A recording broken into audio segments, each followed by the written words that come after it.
Is today's action a sign stocks have hit a bottom? Let's go off the charts with Chris Verrone of Strategas Research Partners. Chris. Hey, Melissa, how you doing? We'll start with the XLF, actually. And I think what's been notable about the last couple of weeks is there have quietly been some signs of outperformance here. I think it's interesting. XLF did not make a new low with the market last week, so some modest outperformance there. If we look at XLF relative to the S&P, actually making about 3.5-month relative highs up versus the index. Now, I think ultimately I do want to get this back above the 200. That's about 27.75. That sets a better tone here, but some quiet outperformance I think worth noting. And when we look at some of the individual pieces, we talk about U.S. Bank here. This is one of the better bank charts. And I think what's particularly notable, it bottomed all the way back in May, did not make a lower low in October, really right on the verge here, get it up through 55, it targets that low 60 neighborhood. The best name in the whole group from a trend perspective has really been Amex. Every single time it checks the 200-day moving average, it responds. It did it a few weeks ago. Really right on the verge here, making new highs. Good price action there. Relative leader versus the index as well.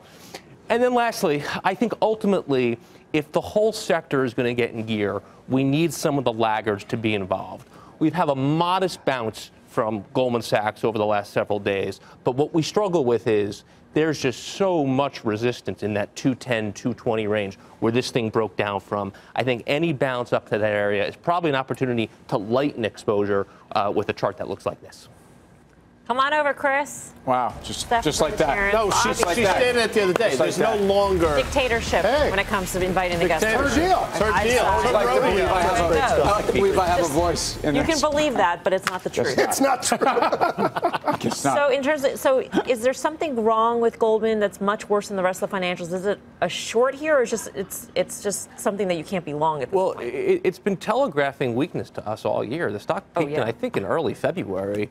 Tried to rally with the market this summer, failed at a lower high. It's certainly washed out enough to bounce. But you get to that 215, 220 range, there's a lot of dead bodies buried there. There are people who wish they sold it up there who I think will let it go on a bounce like that. So, Chris, when I mentioned the 210 spread, do you look at these in a vacuum or do you overlay it with the fundamental backdrop? Obviously, you're a technician, but fundamentals have to come into play at some point on the analysis when you look at the individuals. And you know what I think is interesting this year, Steve, is when rates were going up, that was no boon for banks. I mean, that wasn't a very bullish catalyst for much of the year when it should have been. So I'm a little less convinced that the shape of the curve or what bond yields do from here is going to be as crucial to this call as it has been in the past. I do think it's notable today. You took 4 or 5 basis points out of 2-year yields pretty quickly, and you're about 20 basis points off the highs in 2-year yields from a few weeks ago. What we don't want to see, we don't want to see Fed funds and 2-year yield cross. That is often the sign that the banks can't work when that happens.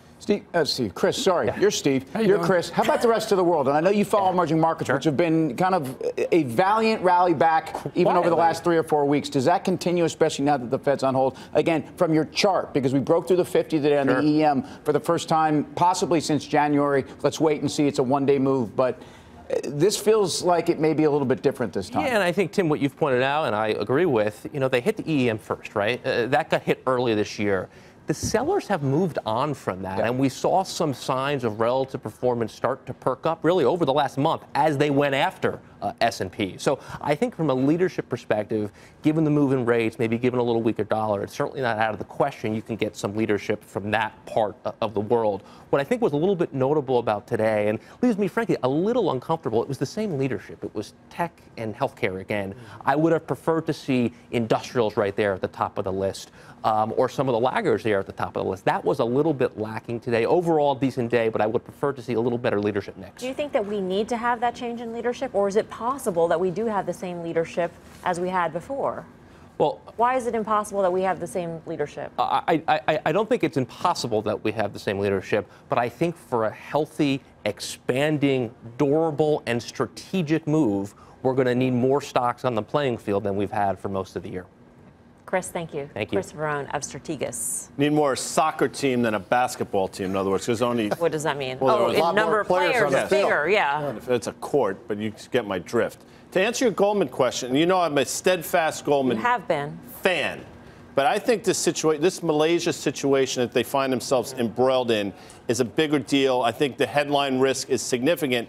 186 is tangible book. If you notice, Goldman basically traded down to about 186 or so over the last week. It's interesting that Citibank finds itself flirting with tangible book as well. Both those, in Citibank's case, European bank exposure, I believe. In Goldman's case, maybe a real problem with Malaysia. Pete, you agree? You want to see different leadership?